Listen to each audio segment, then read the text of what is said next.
Eu me deito e durmo e torno a acordar, porque é o Senhor que me sustém. Isso está em Salmo 3, versículo 5. E eu já falei para vocês no programa de ontem, né? Que esta Bíblia maravilhosa aqui é uma nova versão internacional da Thomas Edison. Thomas Nelson, aliás, Edison foi outra pessoa, né? Mas Thomas Nelson. Eu recebi com muito carinho, com muito amor da minha juventude, dos moços e moças da igreja onde eu fui pastor, por último, aqui antes de estar jubilado e ficar só aqui no Novo Tempo. Eles escolheram essa Bíblia e escolheram versos e colocaram seus nomes e às vezes alguma mensagem. E este Salmo 3, verso 5, eu me deito e durmo, torno a acordar, o Senhor me sustém. É confiança plena no Senhor, né? Eu vou dormir em paz, que coisa boa dormir em paz. Foi escolhido pela Rafa. Olha, Rafa, que legal ter a sua mensagem aqui, fiquei muito feliz. Um grande abraço para você no Morumbi, sua família, seus estudos e seus sonhos também, tá bom? Então esse verso nos ensina bastante, a gente deita, dorme, acorda, porque o Senhor nos sustenta. Um verso lindo para a gente meditar. Este é o programa Reavivados por Sua Palavra, aqui da TV Novo Tempo. Estamos juntos todos os dias, aqui na TV, às 6 da manhã, depois às 11h30 da noite, às 3 da manhã. Quanta gente estuda a Bíblia de madrugada conosco aqui. Isso é um privilégio muito grande. Parabéns a você que gosta de estudar a palavra. Um capítulo a cada dia. Já é a terceira vez que a Igreja Adventista realiza esse processo no mundo, não é, de leitura da Bíblia. Um capítulo bem simples e a gente vai na sequência aqui. Já é a segunda vez que estamos gravando a Bíblia. Que privilégio, um privilégio a gente poder estar aqui abrindo a palavra, estudando com você. Estamos no YouTube, o nosso canal é Reavivados por Sua Palavra NT. Vai lá, se inscreva, nós temos um grupo bastante grande de pessoas que mantêm ali contato, né? São amigos já da grande família do Reavivados. Dão opiniões ali, sugestões, são muito bem-vindas, fazem seus pedidos de oração também, apoiam um ao outro ali, é bem gostoso. Então se inscreva no nosso canal Reavivados por Sua Palavra NT no YouTube. Estamos também no Deezer, no Spotify, ali você tem desde Gênesis 1 até o capítulo de hoje, que é o capítulo 5 de Ezequiel.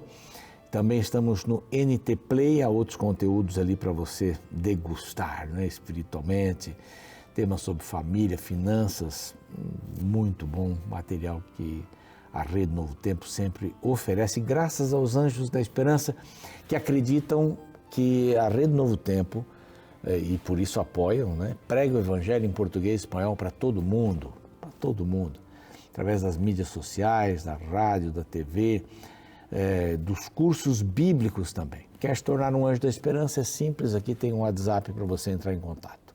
Ele vai aparecer durante o programa.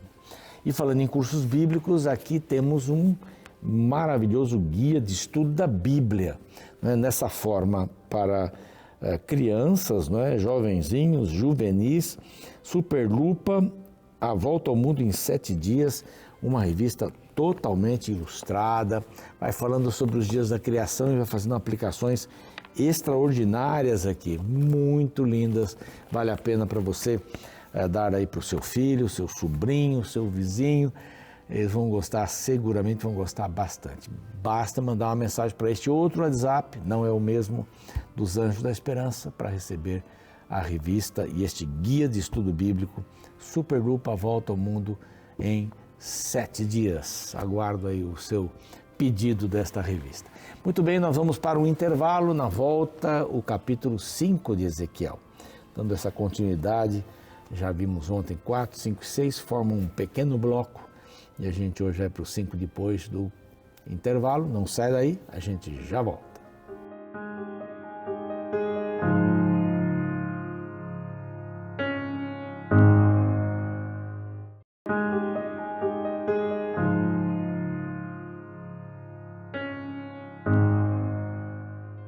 Muito bem, já estamos de volta com o seu programa Reavivados por Sua Palavra, aqui da TV Novo Tempo, sempre com uma alegria muito grande em podermos estudar a palavra com você, né? Você sabe da importância do estudo da Bíblia Sagrada, a importância, e a importância diária, né?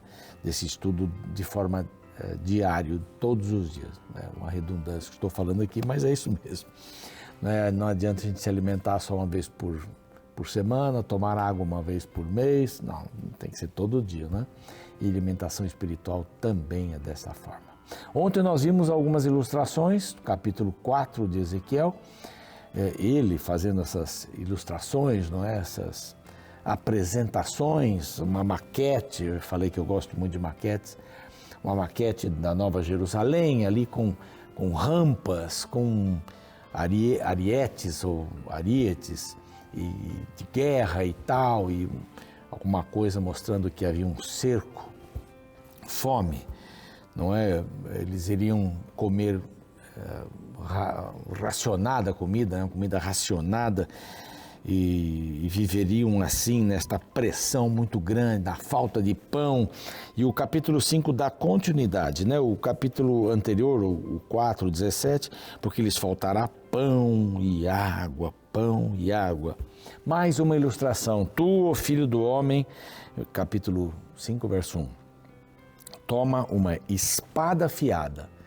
Não era uma faca ou uma navalha que comumente era usada para cortar cabelo. Aliás, cortar o cabelo de um judeu era uma ofensa muito grande. Se lembra aí, uns tempos atrás, o cabelo foi cortado pela metade, não é? A barba pela metade, foram desnudados, coisa terrível, isso era uma vergonha muito grande. A barba era importante, o cabelo era importante, só em algum tipo de ritual tudo era cortado. Mas aqui Deus lhe pede para usar uma espada afiada, não uma navalha nem uma faca afiada, mas uma espada afiada. Aí esse aspecto simbólico da guerra, não é? E o que deveria fazer esta faca como navalha de barbeiro, aliás, a espada como uma navalha de barbeiro, não era uma navalha de barbeiro. A tomarás e farás passar pela tua cabeça, pela tua barba, tomarás uma balança de peso e repartirá os cabelos em 3 partes. Seria o destino do povo. Deus pega alguma coisa muito ofensiva, não é? Uma espada trabalhando para a divisão do povo, usando o cabelo e a barba. Isso é uma questão ofensiva.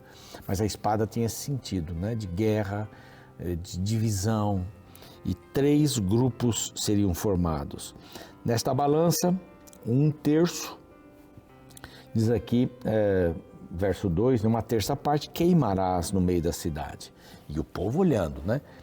O povo acho que ficava pensando assim, vamos ver o que Ezequiel vai aprontar hoje, né? Mas hoje ele ficou quietinho, não fez nada. Está saindo de casa, o que ele vai fazer? Ele não falava uma palavra, porque Deus disse, só quando eu disser você fala. Agora vai mostrar para o povo isto, uma espada como uma navalha, uma espada bem afiada, né?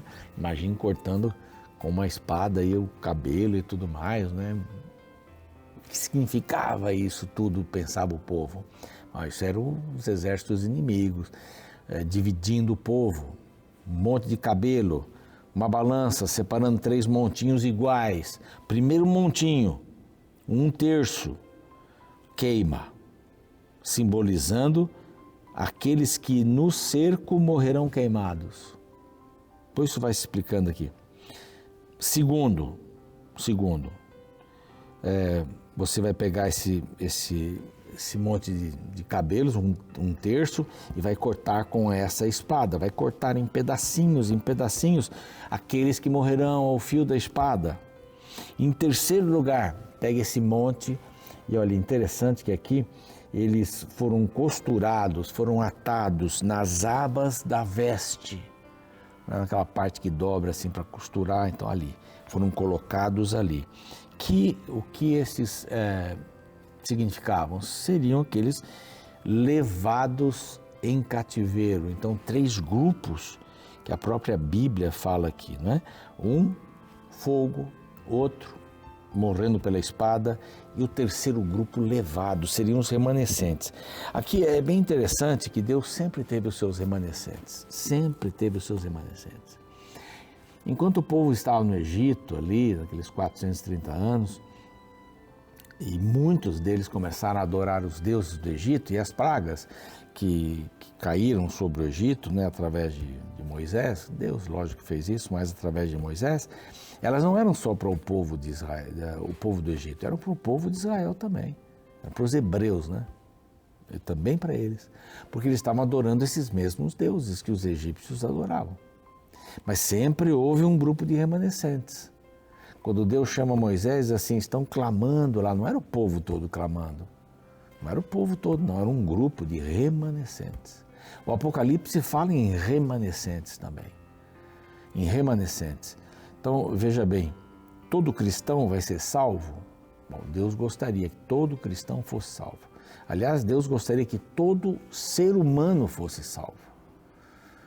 Né? Mas é uma opção, é uma decisão pessoal e Deus respeita isso. Então, todo cristão fosse salvo, mas também é uma decisão pessoal. Mas como? Se é cristão, já é salvo? Não necessariamente. Você precisa de uma entrega total a Deus. Eu posso dizer, eu sou cristão, mas nunca entreguei meu coração a Deus. Alguém pode estar casado e nunca entregou seu coração a sua esposa, seu marido. Em algum momento trai, em algum momento busca outras pessoas, não é? Como Israel fez. O povo de Israel, somos o povo de Deus, mas eles buscavam outros deuses. E a linguagem de casamento já vai acontecer aqui. E tem outros lugares, muitos lugares. Oséias, tal, linguagem de casamento. Vocês adulteraram com outros deuses. A nossa aliança de casamento foi quebrada quando vocês foram infiéis. Então, isso daqui é muito importante, mas Deus sempre teve um remanescente. Sempre teve um remanescente. E aqui, esse remanescente está indo para o cativeiro. Agora, entre esse grupo grande, são remanescentes da vida. Mas entre esse grupo, haviam aqueles que não aceitariam a Deus como seu Senhor novamente. E haveria o remanescente. É o remanescente do remanescente, né? O remanescente porque viveram, mas o remanescente por estarem nas mãos de Deus é um grupo, poderia ser menor, né? Deveria ser menor. Hoje Deus tem uma igreja remanescente? Tem uma igreja remanescente. Tem uma igreja remanescente. O Apocalipse fala sobre essa igreja remanescente. E eu quero fazer parte dela. E você também quer fazer parte dela? Então, essa terceira parte aqui de cabelo foi usada para isso. Agora, então, Deus dá alguns motivos, né? Algumas causas, a partir do verso 5, algumas causas por que o cerco de Jerusalém. Então, vejam, Jerusalém já passou por vários momentos aqui. Eu gosto sempre de lembrar aqui, para não me atrapalhar, 606, quando Daniel foi levado cativo e outros tantos, e o rei Joaquim, foram para a Babilônia. A primeira investida. Segunda investida, quando Joaquim, então, foi mais 10 mil judeus e o próprio Ezequiel, então 597. Só que em 586, aí haveria uma devastação na cidade. Seria a terceira investida aí quando o templo vai ser destruído, quando a cidade vai ser destruída. Agora, por quê? Houve esse cerco foi terrível, você vai ver aqui, já você vai ver aqui. Então, por quê? Quais são as causas? Eu coloquei algumas causas aqui, né? Primeira coisa que Deus fala, antes de falar das causas, eu pus, até uso uma expressão aqui na minha versão, pula, tracinho lá, né? Pula, coloquei-a no meio das nações e terras que estão ao redor dela. Para que Deus colocou? Para que Israel fosse uma influência. E depois Judá e Israel fossem influências para o povo que estava ao redor. Quando eles entraram em Canaã, Deus disse assim, não se casem, podem destruir esses povos já têm o seu juízo determinado. Não é? Eles já estão recebendo retribuição, juízo retributivo. Então, podem destruir. Não se casem, não se misturem, porque senão vocês vão também ficar como eles. E foi exatamente o que aconteceu. Não destruíram o povo, ficaram exatamente como aquele povo era. Adorando outros deuses, colocando os deuses deles do lado, no santuário. Primeiro no santuário assim, móvel, e depois no fixo. Quer dizer, o povo foi longe. Então aqui diz assim, eu pus para que eles fossem um exemplo, e aconteceu o contrário. Aí vem, verso 6, eles se rebelaram. Verso 6, eles transgrediram os meus estatutos mais do que as terras ao redor do povo. O verso 7 diz assim, é muito sério, porque eles foram mais rebeldes do que as nações que estavam ao redor deles. Foram mais rebeldes. Não andaram nos estatutos, ainda o verso 7, não cumpriram os meus juízos, nem procederam segundo os direitos das nações ao redor deles. Eles não fizeram nem aquilo que era certo que as nações faziam. Quer dizer, eles foram longe demais. Essas são as causas da destruição. São as causas do cerco. Agora a gente vai rapidamente aqui, porque o tempo já está indo embora, Sempre ele vai embora, Não dá para voltar mais. Mas Jeremias, no final de Jeremias, a gente viu aqui, não resistam à Babilônia. Se entreguem à Babilônia nesse cerco. Se entreguem a Nabucodonosor. Porque aí a cidade não vai ser destruída, o templo não vai ser destruído e vocês vão ter vida. Até a expressão bíblica é assim, o seu espólio vai ser a sua vida, quer dizer, o resultado da guerra vai ser a sua vida. Então se entreguem, não se entregaram porque eles confiavam, não, Deus vai nos libertar, somos o povo de Deus, está tudo certo com a gente, É que nem a gente acha que é brasileiro, mas somos brasileiros, A gente tal. Não, tem muita gente por aí, que sabe fazer coisas boas também. Não é porque eu sou brasileiro, não é porque eu sou filho do Wilson, não é porque eu sou Oliveira, não é porque eu sou, sei lá, que nome, não, tem uma proteção, não. E não é, eu sou adventista, sou batista, sou presbiteriano, sou católico, sou espírita, então eu estou garantido. Não, isso é individual, entende? Deus tem um povo remanescente, isso é bíblico, mas a salvação é individual, e aqueles não foram sérios. Bom, vocês fizeram tudo isso, então... Verso 9, farei contigo o que nunca fiz, jamais fiz, jamais farei. E o verso 10 é um dos versos mais tristes aqui. Os pais devorarão seus filhos no meio de ti, os filhos devorarão a seus pais. Executarei juízos, e os que restarem vou espalhar no vento. É o exílio, Mas, pois vocês profanaram meu santuário, eu retirarei sem piedade os olhos de ti e não te pouparei. Aí fala da terça parte, Aqui, como nós já vimos na divisão do cabelo, do pelo. Assim se cumprirá a minha ira e satisfarei neles o meu furor. Esse é um verso bem complicado, Cumprirei a minha ira e satisfarei neles o meu furor e me consolarei. Deus vai se consolar com o furor dele. Saberão, tem 70 vezes aqui neste livro a expressão saberão, sabereis, tal. Saberão que eu sou o Senhor. Falei no meu zelo, no meu cuidado, quando cumprir neles o meu furor. Que é isso, Onde está o amor de Deus na punição? Aqui a gente chama de punição, Deus também chama de consequência. Eu falei isso no programa anterior. Eu escolho o caminho e aquele caminho vai me dar alguma coisa. Aquele caminho vai me dar alguma coisa. Eu fico procurando coisas à noite no celular, no computador, vídeos pequenininhos e tal. De repente eu estou olhando pornografia.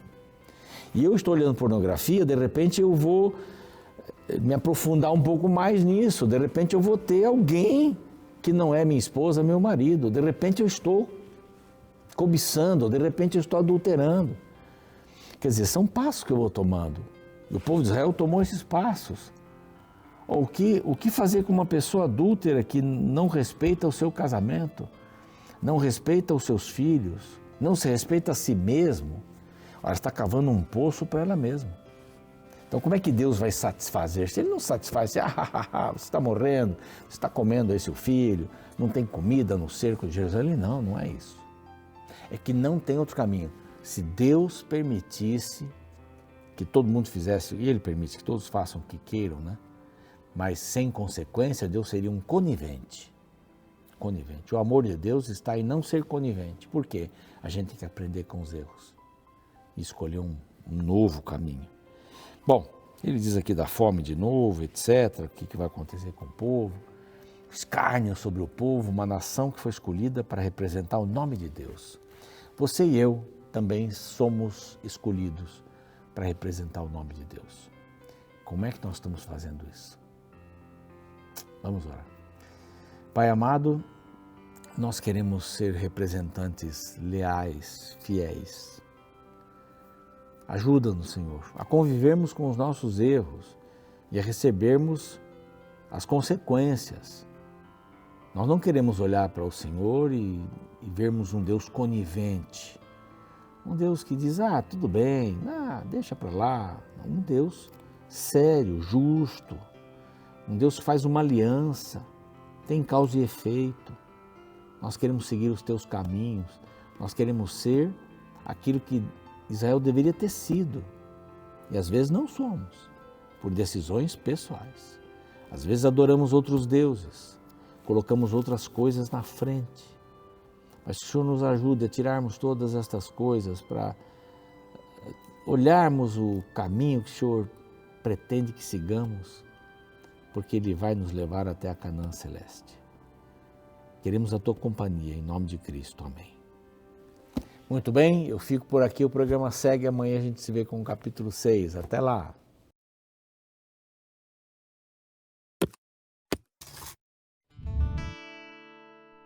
Esses dias me falaram algo que me deixou muito pensativo.